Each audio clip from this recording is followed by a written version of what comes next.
world. The weather outside is not that cold, and if you take my hand, I'll walk with you to Georgia. Hello everyone and welcome back to Country with Celine.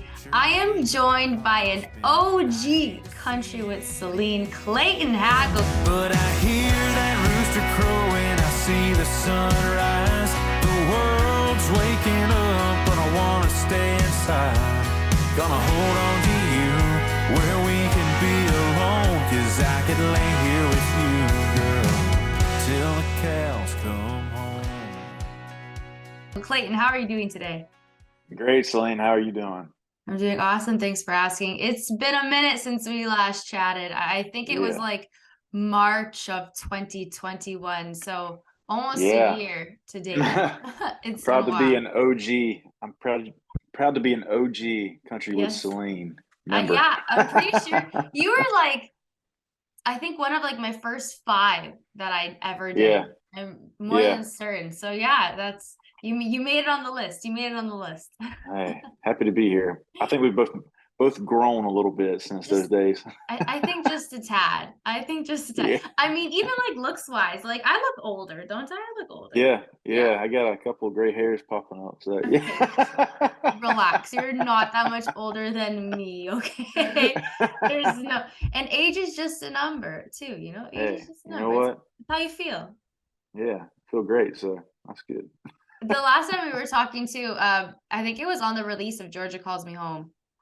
Yep. That was in 2020. That song, man, it's been that long. That song changed a lot for me. I was so excited about that song, and I was glad to share it with you. You know, you were one of the first people that let me have a platform for it. So it's done a lot for me since then. Man, it's been over 2 years. Can't believe it. Wow. Yeah, time has been flying, like straight up flying. But before we get into like new music now, we were kind of chatting about it off the podcast, but let's talk about it now. How's your life been like? Everything's been great. good? Yes, it's been really busy, which is great. You know, it's coming out of the holidays. We're ramping up, getting ready for the next season of playing, recording, you know, songwriting, all those good things. They're peppering the calendar everywhere right now. So that's what I love, though. I love filling my life with all those things. So if you get to do that, as far as me as a musician, songwriter, you're pretty fortunate. So. And now 2022, honestly, it just kind of flew right by. And like you're mentioning, it is 2023 now, and everyone has a New Year's resolution. What's yours? Yeah. To release more songs? Yeah. You know, you talk about more songs. Actually, I'd love to release an album this year. If spoiler alert, maybe, I don't know. It's more of a wishful resolution, I guess. But I've been working a lot on just writing a lot of songs over the past few years, and my dream has always been, you know, we live in a singles world now, but, you know, I'm still kind of traditionalist at heart a little bit, and I love to make an album. So taking some of these songs, kind of, you know, putting them in a group, theming them a little bit, releasing an album as a whole body of work, something I'd love to do. And the more I think about it, the more I just want to work towards that. So I'm sure it will happen. We'll see. Keep talking about it. Keep putting it out there, and it will all come in and happen for you. Yep. And now, so you have a new single that you did end up releasing, though, the end of 2022, is back in October. Till the Cows Come Home. Okay, first off, I love the title of that song. I love it. I understand the meaning, but I like the title. I understand it. So take me through the making of that song. Yeah, so that song actually came about, man, I probably wrote that song somewhere in 2021, I think. And I grew up around, you know, down in South Georgia. I grew up around my grandpa. He was a cattle farmer, and just being on that farm a lot, seeing those cows, it kind of had a connection with me.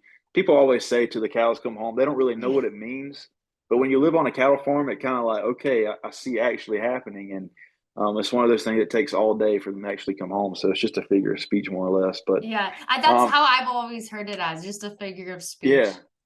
Yeah. So when you feed them, end of the day, they all kind of run home in a group. So that image was kind of in my head, and I'm like, man, that's just a really cool saying. And I can't actually remember what made me put it into a song, but you know, as a songwriter, you take different ideas, different sayings, and kind of just stick an idea on it. And I don't know, like, I remember as a little kid, you'd hear them kind of like mooing and making noises out in the field, which wasn't too far from where our house was, and you know, kind of that memory just sparked an idea of like I just want to like stay in my house and relax with the woman I love, and just for it to be a chill kind of country song, and that's kind of like the culmination of those two worlds, like where I am now in my life, where I was back then, and kind of my upbringing, and finding a place to put that together, and that's kind of what came out of it. So it's definitely a fun song. I think about a lot of different things, growing up in the rural South, and the stresses of today, what life is like now. There's so many things to do. And a lot of times you just want to kind of shut those things away and get back to what you love. And that's kind of where that song came from. So, yeah. And you released a music video for that song as well. Yep. And it's really like where you shot that was really gorgeous. First off, I thought that was your house. I remember messaging you like, did you shoot this there? But you got your wife to be in it. So what was that like? Was she okay to do that? Does she like being on camera? Is she more like, I like behind the scenes, but I'll do this just for you?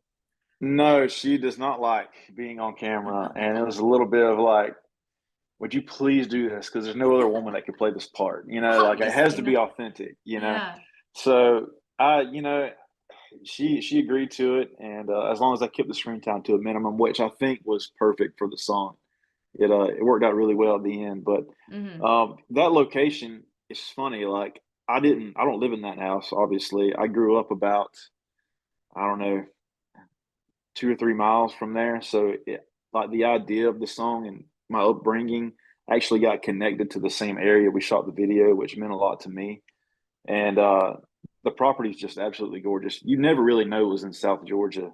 It looks kind of ranchy, but I've got some great friends with really cool cows, obviously, and they were really awesome to work with. They let me use the property, and it turned into kind of a dream come true for me. So I love the video. I'm a fan of it. It's awesome. So I'm sure everybody that's watched that video is a fan of it, and the ending is just so cute. I'm like a sucker for all like that like romantic, like cute little vibes like that. So I love the ending of that music video. Yeah, it's cool. It's kind of Yellowstone-y a little bit. Oh, you know what? Speaking of Yellowstone, have you like watched any of it? Have you? I haven't. I'm kind of like ignorant to Yellowstone. I've seen the advertisements, Kevin Costner and all that stuff, but I've yet to actually watch the show. Are you like interested at all to watch it? Do you like not care at all to watch it? For me to be dedicated to a TV show, it has to really pull me in. I'm sure it would if I watched it. I'm interested in it. I've heard a lot of people talk about it. Everybody asks me, have you seen it? I'm like, I haven't seen it yet, but maybe one day I'll get into it. One day you'll get into it. I saw so many people this year be Beth and Rip for Halloween. Oh yeah, I've seen a few of those pictures. Everyone, just because everyone's been fiending Yellowstone, and I'm from Toronto, and I am sucker for Yellowstone. It is so good. I think I still have maybe 2 more episodes to be all caught up, and like that's what I'm going to be doing later on tonight after I come home from work. But yes, you should totally, like, if you ever have time or you ever want to like start it, or like if you're ever on a plane, just download like the first couple episodes and just like binge them there. Because what else have you got to do on an airplane? You're right. That's totally cool place to start a show. Yeah, exactly. Or to watch a movie or anything, because you're just in this cylinder flying for hours. Anyways, I could talk about planes forever because I don't understand them, but that's for another day. So you sent me an unreleased track, and we were just talking, and you don't even know if you're going to release this, but I want the viewers to hear this song. And they can be the judge of that, because I think it should be released. The title is He Got the Girl, and it is a cute song. So Clayton, will you please play the song for us? Absolutely. To everybody who's watching or listening, this one's called He Got the Girl, written by myself and Blake Chaffin, good friend of mine in Nashville, Tennessee.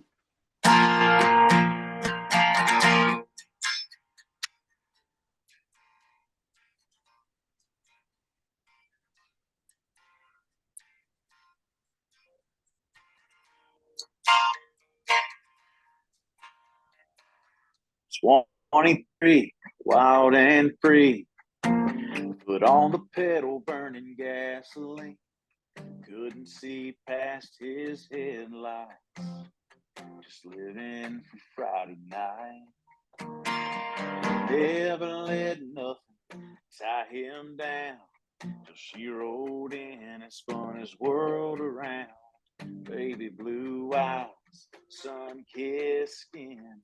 Before he even knew what hit him, he got the girl and they went on so fast. Don't know how, but you sure don't ask. To just thank God she's sitting right there, knowing you go anywhere. Whatever she wants, whatever she needs. Climb 100 mountains, sell 100 seeds. Wrapped around her finger, she's just gotta say the word. Since he got the girl, days turned to years as the nights flew by. He tied the knot he swore he'd never tie. Jesus and a hot June day. Cans behind a Chevrolet. He got the girl and they went falling so fast. Don't know how, but you sure don't ask. You just thank God she's sitting right there, knowing you go anywhere. Whatever she wants, whatever she needs. Climb 100 mountains, sell 100 seeds. Wrapped around her finger, she's just gotta say the word. Cause he got the girl.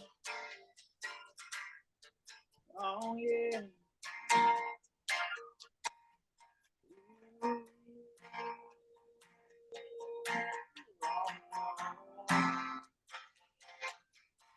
They had 9 months to talk about names. They wanted to be surprised, but we just had that feeling she'd have her mama's eyes. He got the girl and they went falling so fast. Don't know how, but you sure don't ask. Just thank God she's sitting right there, knowing you go anywhere. Whatever she wants, whatever she needs. Climb 100 mountains, sell 100 seeds. Wrapped around her finger, she's just gotta say the word. Yeah, when she showed up, she changed his whole world. Since he got the girl. Since he got the girl, she changed his whole world. Since he got the girl. I love that song. I love that song. Thank you. You're welcome. And I'm sure everybody listening is going to say the same thing. So tell us how this song came to be. Because you told me, but you got to repeat it again. I told him prior to this interview, everything you tell me now, you got to say it again on the podcast. So share the story. So it's one of my favorite stories, and this song. I don't know. Let's go back a little bit because this song means a lot to me, but there's a big backstory to it. So a long time ago, I'd say a year or so ago, I actually listened to Logan Mize for the first time. I don't know if you ever heard of his music before, but he's one of my most favorite new discovered artists. And I started going through his album, Welcome to Prairieville. And I loved every single song on the album and literally just couldn't stop listening to it. So I went through some of the tracks and the credits that are on Spotify that the album's listed under. And one of the writers was a dude called Blake Chaffin. I'm like, okay, cool. Let me just Instagram search him, look him up, see if he's got any more work. Any other songs I could listen to or whatever. And I found a whole ton of his stuff and, discovered him as a writer and was actually, in the process, I DM'd him and he DM'd me right back. And he listened to my stuff and I listened to his. we both loved each other's stuff, became a fan of each other's music, and he actually told me to text him, and we started writing songs together, and over Zoom, just like we're doing right now. And anyways, a couple songs later, a few songs in, we actually sat down and I brought him this idea of like, he got the girl, like this moment behind when a dude, you know, kind of finds that one person, that one girl that kind of changes his outlook on life. And that's where this song came from. It was, you know, just a song that was kind of, I guess, in the makings for a while, but I kind of met the person, the other writer that kind of helped me complete the idea. And it's just a cool story. And I didn't really intend on like recording this song when we did, but after going to Nashville, I kind of made a last minute trip up there and had another song I was working on at the time. And whenever like I kind of reached that deadline of like I can't finish this song, I don't feel like it's done, but I still want to go record a song. This song was kind of there in the wings, just waiting. So I took it and recorded it, not really knowing what it was going to turn out like. And like the production added another layer to the song I never really expected to exist. And it's one of my favorite songs I've been a part of. So that's kind of the story. Should be He your got the girl. next. It should be maybe not the next, but like it could be like a springtime, you know, release or something. It's gonna make an appearance at some point in 2023. I feel like. Yeah, We'll see. it has to. Like listening to this, no, it's a really good song, production wise, lyric wise. It's really well put together. It really is. Thank you. You're welcome. Any more trips to Nashville anytime soon? I thought about going. I've got other songs. I mean, other things I'd love to record, and you know, I do a full-time job down here, and I have shows lined up that I play up and down, coastal Georgia, South Carolina, all that stuff. So, you know, I kind of plan my trips few and far between. I've got some dates I'm looking at going, just none I've like marked down on the calendar, like for sure going. But I like to go in with a purpose when I do go. So usually I try to like prearrange meetings and stuff, like some rides, some hangouts with some friends, and recording time. It's a lot to pack into a little bit of, little bit of a trip. But I love going. It's one of my favorite cities ever. There's a lot to pack in going to Nashville. I mean, even when you think 2 weeks is a long time, it is not a long time, realistically. Yeah. Like, because the amount of stuff that you do down there, like I've been down with a couple artists, and so I understand your perspective of it. Like, I see you guys grinding and going from like right to the studio to this to that, and I'm just there shopping, just enjoying my time. But no, I give you guys credit for that, because honestly, to be a musician, like in the country music scene, like it's a hustle. It really is a hustle. Yeah, I mean, I think that's what makes people kind of stick. If you have that hustle, if you have the passion for it, you don't mind the grind as much. And I've come to find that the more passionate I get about country music, the more I want to just keep pressing my foot down on the gas. And what better place to do it in Nashville, right? There's all these resources, there's connections, there's people everywhere. So when I get to go, it's like, let me maximize. Like, I'll sleep a little bit, but it's like we really have to like pack in as much as we can, Fair enough. Well, I'm sure your next trip to Nashville is going to be a good time, and more songs will get written there too. Yeah. Now, absolutely. Before I remember this, I wanted to ask you this like a bit earlier in the interview, but it slipped my mind, but now I'm coming back to it. The last time we chatted, I remember you were talking about performing at the pregame at an Atlanta Braves game. Yeah. You got to do that. And I remember it was so big for you because your grandpa was a fan, correct? Yeah, exactly. I think we talked about that in our first podcast. Yes, I remember because it was a really big thing, and I don't think I ever got to talk to you after that, so we're gonna take it back a little bit. How was that experience? And like, did you get like a sign or something? Because I'm big on that. Like, I'm big in like the divine like coming down, and so like, what happened? Take me through that whole. All right, so I'll tell you the whole story, and there's a lot of people that's asked me about this. So to get a podcast moment for this experience is really cool. I've been a fan of the Braves my entire life. For those of you who are listening that don't know, I'm a huge Braves fan, and a lot of family ties to it. My grandpa grew up a big fan. He actually passed away last year, so like I've being able to have that experience and go into this has been really full circle for me. But yeah, so I mean, man, there was just one night. I don't know if there was a sign, but I've always thought about doing it, and I had this random Facebook message on my phone from a guy I'd never met, and he asked me like, "Hey, man, I work for the Atlanta Braves. I'm looking for some kind of regional bands to come in and play pregame shows for us this season." And I read the message, and I'm like, "Wait a minute, what?" I remember having this just overwhelming feeling of like, "Holy freaking crap! This Yeah. I don't know if this is real, but I mean, this guy could be a total fake. I don't know. It's Facebook. You never know who you run into." So I'm like, I'm just gonna follow him and see where it goes.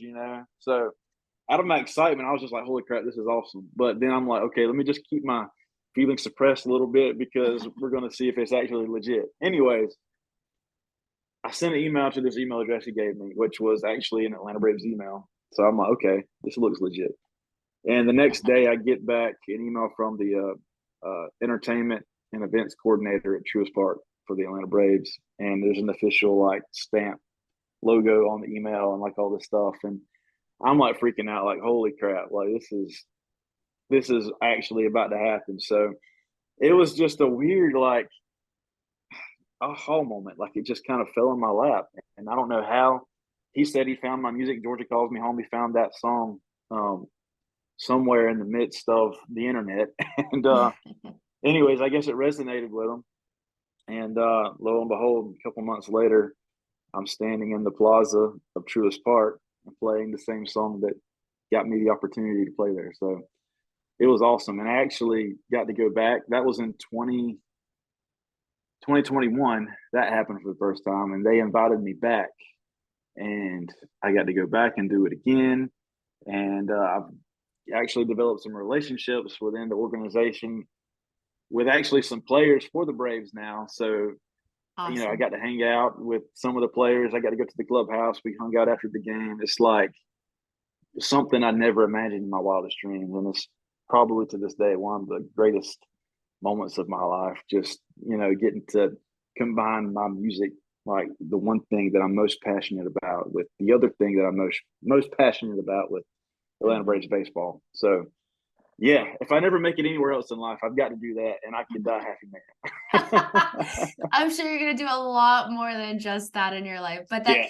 that's such a surreal moment, and Yeah. I got chills like hearing that whole story and how everything just went down, and now you're practically friends with them. We can just say it like that, okay? I mean, Pretty honestly, close. yeah, like I got invited to go and have a couple drinks and hang out with some of the players afterwards, and I have their number on my phone. It's like weird, like I'll be watching the game and like my buddy's coming in the pitch, and I'm like, this is wild. Like he literally Yeah, called me, that night, like just to hang out. And AJ Mentor, he's a good friend now and big country music fan. So, that's it's awesome. cool to have those ties, and you never know where music's going to take you. And I think there's definitely a higher being up there that helps us get there as well. But music Mhm. is it's just cool. It really is cool, and our paths are already lined out for us, and it's just we figure it out Yeah, along the way. But yeah, have you gotten asked, or have you like asked maybe to sing the national anthem? That would be pretty cool. yeah. I'm I love the band. I love having the band behind me. It's more energy. I feel Yeah, of really. course. I've thought about doing that. They have actually kind of talked about it before. I've honestly, it's gonna take a lot of courage for me to do that because I'm not a fan of singing without my guitar in my hand. So, Maybe do um, like a new we'll see. rendition of it, like just like the Star Yeah, Spangled Banner on like guitar. Like I don't know, has that ever been yeah, done yeah. before? I'm sure, but I don't know. It's something that could potentially work out. Definitely will be you know, practicing a lot if that happens, but You we'll see. cannot mess up the words if that happens. Not at I mean, all. unless you pause and then like all the fans just carry it away and they think it's all part of like the skit, like just to Yeah, pause at that yeah. one part. It'd be really cool, like, playing at the stadium in itself. I mean, I'm standing on my guitar singing songs that I wrote in a place that's got Atlanta Braves stretched over like the big facade out there, and there's everybody in Braves jerseys. It's like, this is wild. But actually stand on the field and sing like that would be like another level of holy crap. Like, I'm in this moment right now, kind of thing, you know. Do they do concerts there or no? Yeah, they've done. Zach Brown, he's a big Braves fan. He's played there several times. They have people there all the time. I haven't been to one, but they definitely do. Yeah, but keep at it, because you never know. Maybe one day you'll be headlining a concert that's there. Yeah, another cool story. Just a little thing to add on to this. Another friend of mine. Well, actually, she's a friend now. Beforehand, I had no idea she was. Just a random fan, I guess you could say. Reached out to me and knew I was a big Braves fan, and she was actually her and her husband and family were season ticket holders to the Braves games, and they knew I was playing down there. However, they could not make it, to the game that weekend, and they reached out to me and actually gave me tickets to the VIP section the entire weekend, like food, drinks included, everything. So I'm showing up to the Braves game, pulling up into like the Delta parking spot, which is like you walk out of your car and you're literally right there at the stadium. Like, you walk to your seats, which is like less than 5 minutes away from where you parked your car. You get free drinks, you get a wristband, like in this exclusive part of the stadium. And then I'm going to meet the players after the game. It's like, what is life right now? Your inner child is coming out. Yeah, needless to say, I think I made up all the money that I saved on tickets on merchandise that weekend. I bought like 2 new jerseys and all that stuff. So it's cool. It's fun. That's an experience that you will remember for the rest of your life, and you will tell your kids that, and they will tell their friends that, because like, Dad did this. Like, that's awesome. We'll see. Maybe I'm still doing it when they're around one day. Yeah, that's the plan. That's the plan. Keep it going. Yeah. And since you're in Georgia, before I let you go, I don't really watch college football, but I do know that Georgia won against Texas Christian University. I think that's what it's called. Yeah, TCU. TCU, yes. So are you a Bulldogs fan? No? Honestly, really? Actually, I don't I don't watch a ton of college football. I am pulling for the Dogs. Don't get me wrong. I love the state of Georgia. I am a fan because you can't not be a fan of the Bulldogs if you live in Georgia. It's just part of our heritage here. Yeah. But I actually have a few more ties to Georgia Southern University, which is a smaller college. It's a Division I college, but it's like 30 minutes from where I live. So if you ever see Cole Swindell wearing the CS on his hat or GS on his hat, that's Georgia Southern. If you ever see him, he wears it all the time. If you look up a picture of him, he'll have a blue hat with a GS. And actually, I work for that college. I've spent a lot of time there. I've actually gone to that college a few years. So I have like more community, a little more dedication to Georgia Southern. However, I'm still a Georgia fan. So, but I'm glad they won. It's so cool to see a team they won by a landslide. That wasn't even like normal. I've never seen a football game with a score they like didn't that. play any games on that field last night. And you know what? They went back-to-back titles. That's even more rare. So more power to UGA. It's really cool. Go Dogs. Go Dogs. Go Dogs. Got to give that little umph behind it. Go Dogs. Go Dogs. I can't do it. It sounds so stupid. I'm gonna practice it before I go down to Georgia. I would love to watch a college football game there, though. Honestly, like, that'd be really, really cool. Or even to see like the Volunteers play, like that. Yeah. That's so sick. You guys are lucky. It's like a religion. It's a religion in the South. I mean, I'm ashamed to say I'm just a big, huge Braves fan. It takes up like all of my fandom space in my being. But college football is like, man, it's just part of life. It's part of who you are down here. So yeah, cool. It really is awesome. Up here, we don't have any of that. So trust me, we're very envious of you guys that get to experience that type of lifestyle. But thank you so much, Clayton, for chatting with me on Country with Celine. I really appreciate it. It was so nice like catching up with you because we haven't talked for so long. And I can't wait to see all the new music that you end up releasing this year. And then hopefully my song comes out. He Got the Girl. I'll be the first one to pre-save that. But thank you again. Yeah. Thank you, Celine. Let's not make it 2 or 3 years before we do this again. Let's not do that, please. I could lay here